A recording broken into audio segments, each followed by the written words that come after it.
Today we're doing steaks because we realized that we live in apartments and steak recipes are always for the grill.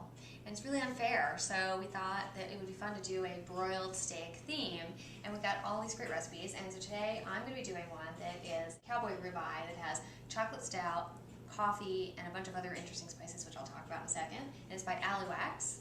And I'm doing a steak by Chez Suzanne, also broiled. It's got a spicy rub. It's served over the Gorgonzola Crostini.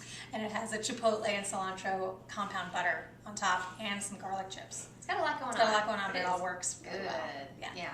So the first thing I'm going to do is toast my spices. So there's coffee in here, there's cumin, there's smoked paprika, there's ancho chili, and what else? Salt? Salt. And I'm just mashing up this compound butter for my steak. It's just got cilantro, unsalted butter, and chipotle peppers, pretty smoky and spicy. If you have leftovers of this, you could just use the butter on its own with a plain broiled or pan-fried steak and put it on the top and you'd have something a little extra. And I actually have my steak already marinating in chopped garlic and olive oil. It's been salted a little bit. Okay, I'm smelling my spices, so. And that was the dryer going off. Ooh, I can smell those too. Toasted coffee. It smells really nice. So now we're both going to rub, right? Yeah. I'm just gonna, well, I think what I'm going to do is pour it over. So I'm adding the brown sugar, crumbling it in. Oh, wow, it's toasty. Toasty warm. We actually have similar rubs for these two steaks. Yeah. They both have brown sugar in them, and they both have smoked paprika. This has a little chipotle chili powder and dried oregano and salt as well, and pepper. So I'm actually just going to use, this is a pungent rub, and there's a lot of other stuff going on in this steak, so I'm just going to be judicious with it. And it's okay if you have some left over. This gets started on the stove. You sear one side on the stove and then stick it in under the broiler, and Merrill is going to go right under the broiler. Right into the broiler. While Amanda's waiting for her pan to heat, I'm going to make the garlic chips.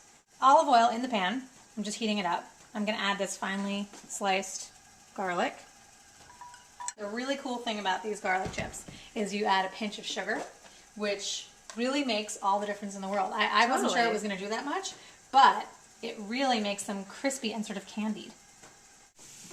These are sizzling and they're starting to get a little brown on the edges, so I'm going to try and flip them over. All right, what do you think? Do you think I should call those? I think they look pretty good. I'm flipping this steak. Put it on the other side. Ooh, look at that. Oh, that's beautiful. That looks really nice. All right, I'm about to sear my cowboy steak. I'm just going to basically get a nice crust on the bottom and then stick it under the broiler. I have the easy recipe this week. So we're going to switch places in the oven. I'm going to take mine out and Amanda's going to put hers in. Okay. That's gorgeous. Really nice. Mine's going in the oven. You can see the garlic got nice and toasty. Yeah, toasty but not burned. Yeah. That's great, yeah. Well, we kept that about 6 inches from the heating element. Which I think is good for these, just because they both are heavy on rub. Yeah. So my cowboy steak is nice and charred. The coffee really does cook. So you just want to be careful. If there are any like black bits, just pull them out. Now I'm going to add the chocolate stout. The thyme first. I'm sorry, the thyme. This is so cool. Careful, but it's cool. Yeah, it's like snap, crackle, pop situation. I'm going to add the stout now. This is really cool. I'm going to add some beef broth. And then I'm going to cook these down so I have a nice concentrated sauce, and then I'm going to add a little swirl of butter. And then I'm done. Oh yeah, that'd be great. And in the meantime, I'm going to make my Gorgonzola Crostini. Just a big slice of bread that's about the same size as the steak. Broil it for just a minute or so. You don't want to take it too far because you're going to put it back in. Taking this out, sprinkle Gorgonzola on top. Okay. It sounds like rain in the distance. Oh, it does. That's very zen. So you are actually, Chez Suzanne recommends sprinkling a little bit more of the rub over the cheese, but we found that there was plenty on the steak itself, so we're actually just going to skip that part because we don't want to overpower the flavor of the Gorgonzola. So I'm taking this out. The cheese is sort of just starting to melt, and it'll ooze out a little bit when you put the steak on it. I actually love the assembly of this. I think it's really cool. I'm just going to put it right on the sizzle plate. keep it there. That's a nice idea.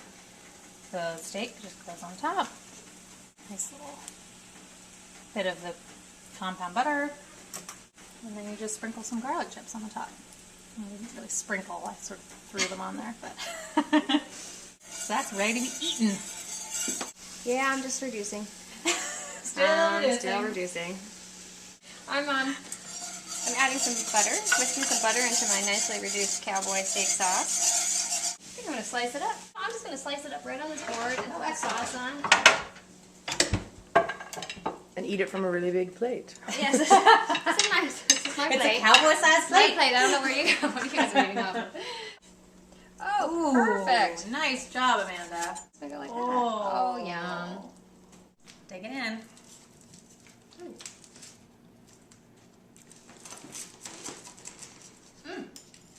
Yum. Really good. Really good. It's hard to talk when you have steak in your mouth. Mm-hmm.